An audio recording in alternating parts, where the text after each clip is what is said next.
This video is sponsored by Incogni.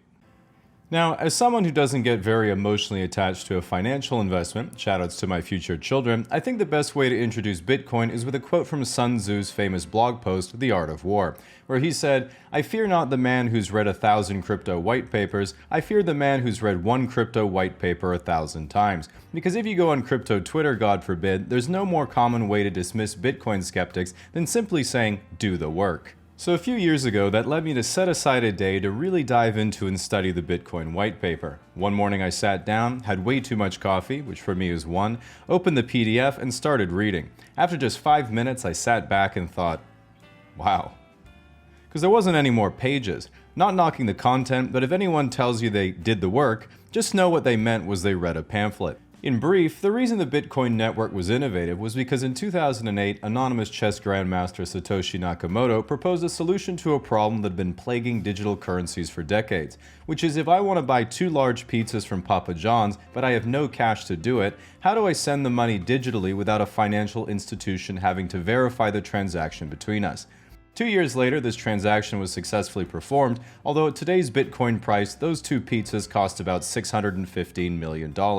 About the same as the entirety of Papa John's market cap at the time. While at first glance it seems like a fairly practical problem to solve, it doesn't really explain why the price has gone up over 500 million% while I didn't have any. Bitcoin maximalists say that Bitcoin has gone up so much because one day it'll become the new global reserve currency, replacing all fiat on Earth and be worth tens of millions a coin. But then there's a whole other group of Bitcoin skeptics that say it's a scam and all going to zero. First of all, it's not possible for Bitcoin to go to zero because a guy on Reddit said he'd buy all 21 million for 1 cent each. There's also no way it can go to tens of millions a coin because that would put its evaluation at about $400 trillion. This doesn't make any sense because the Bitcoin network doesn't even sell AI graphics cards. Now that we know the proper price of Bitcoin is somewhere between 1 cent and $10 million, how do we know which direction it's going to go? If you look at what the experts say, legendary investor Charlie Munger called Bitcoin rat poison, which is clearly bearish. But if you take Michael Saylor, chairman of the Bitcoin options trading vehicle MicroStrategy, he'll tell you, Bitcoin is a swarm of cyber hornets serving the goddess of wisdom, feeding on the fire of truth, exponentially growing ever smarter, faster, and stronger behind a wall of encrypted energy. Which I think is bullish, but I might have to ask my shaman. I would also like to add that I didn't edit anything here. This is literally his Twitter profile. The problem I've found is that if you ask anyone who's into crypto why Bitcoin has value, the most common response is, it's digital gold. The obvious follow-up is, why does gold have value? Which then usually devolves into because it's scarce and because people have valued it since the dawn of humanity. And while that's a great explanation for OnlyFans, this is the economic equivalent of saying it's a good store of value because it is. On the other side, people from traditional finance often make the argument that a digital asset isn't real, so you can create an infinite amount of them, and therefore they have no value. This isn't a very good argument because if digital assets have no value, how can the founders of nearly every crypto project rug pull the whole thing to buy yachts? Now, while you shouldn't evaluate the effectiveness of a technology based on the character of people who believe in it, I certainly do anyway. And Bitcoin in particular has a strong bias towards anti-government sentiment and libertarianism. If you're not sure what that means, imagine if the government were to say, because you didn't pay your fair share, 150 people died today from an underfunded government program. This kind of thing would really rattle a libertarian because they know that their taxes would have helped the government to get at least a dozen more. Even looking at the types of people within traditional finance versus crypto, while there are some who really get it, you get the feeling that most of the people in decentralized finance aren't familiar with how the existing financial system currently works, causing them to often reinvent the wheel and run into the same mistakes that have already happened before. Take Sam Bankman-Fried and the collapse of FTX. Everyone in crypto was like, there was no oversight or transparency. Everyone knew it was possible. They're just making everything up. We just didn't think they'd do that. And that made traditional finance say, what? But what they were doing was illegal. Didn't you learn anything from 2008? And unfortunately not, because they were 12. For this reason, a big threat to the crypto industry has been regulation. Because there isn't any. You can go on Binance, buy 75 times levered Dogecoin futures without a single confirmation window, and in 25 seconds you'll either make 3 times your money or lose everything. Which, let's be honest, is pretty fucking awesome. Well, this has begun changing a lot in the last few years after so many people were losing all their money repeatedly. There is a lot of environmental criticism brought towards crypto because the process of mining new Bitcoin is extremely energy intensive, as the process is done by brute forcing math problems with a huge amount of compute. Bitcoin mining was actually banned in China because the government decided the amount of energy being expended to solve arbitrary math problems was excessively wasteful, and it would be much more productive to use those children for something else.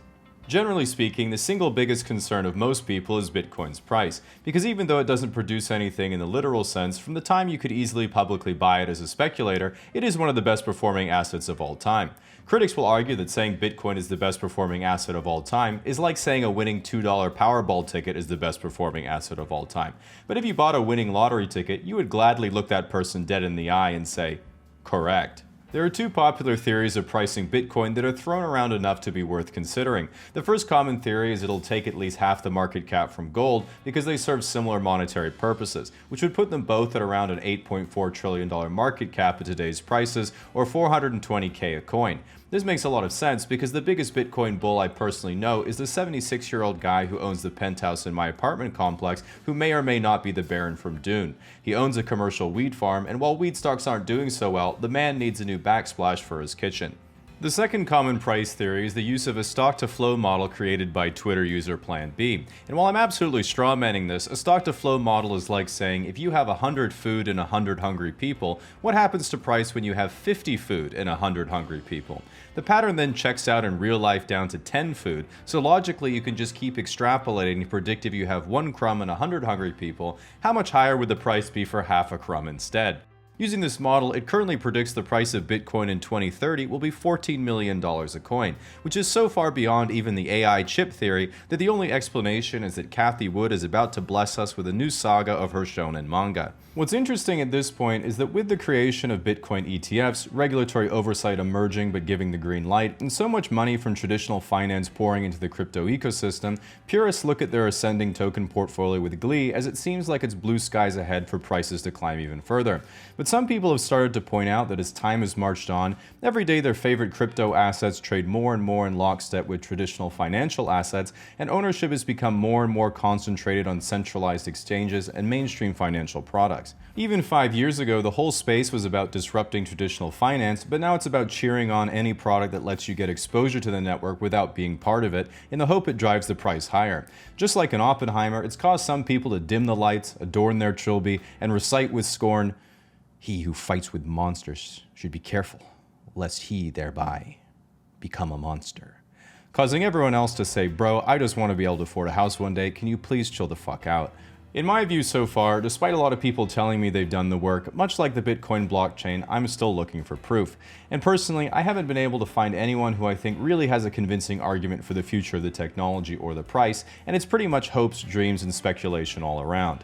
That is except for one person, a Bitcoin Talk Forum member from 2013 named GameCube, who during a huge sell-off titled the thread, "I am hodling," where he went on to say, "I typed that title twice because I knew it was wrong the first time. Still wrong. Whatever. Girlfriend's out at a lesbian bar. BTC crashing. Why am I holding? I'll tell you why. It's because I'm a bad trader, and I know I'm a bad trader. Yeah, you traders..."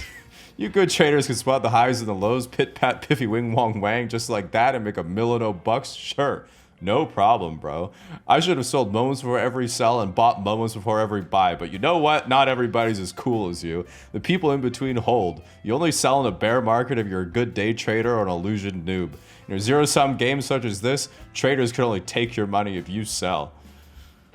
So I've had some whiskey. Actually, on the bottle, it's spelled whiskey. He then passed out, not realizing the profundity of his own words, because everyone had recognized the hodler in themselves too. To me, GameCube is a man who finally cracked the code on not just Bitcoin, but life in general. You can't make a bad decision if you never decide, you can't have a regret if things could never be different, and of course what I've now adopted as my golden rule, your girlfriend can't leave you for another man if she's cheating on you with a woman.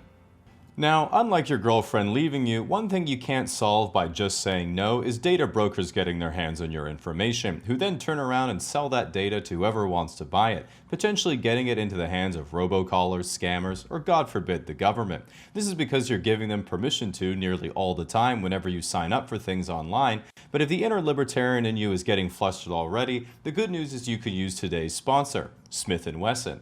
Just kidding. You can use today's sponsor Incogni to contact these data brokers for you and just say no. This is because these data brokers actually had to remove your information if you asked them to. It's just ridiculously tedious to contact all of them and go through the process. Incogni automates this for you in the most seamless way possible because all you have to do is sign up and immediately it does the work. It's so simple that once you sign up, you think, okay, so what do I do now? But you forgot the whole point is finding the data you used to sign up. Since the last time I talked about Incogni 6 months ago, it's done an additional 12 hours of work and completed a couple dozen more requests. If you'd like to give Incogni a try, you can use the code CASUALLY at the link below to get 60% off an annual plan.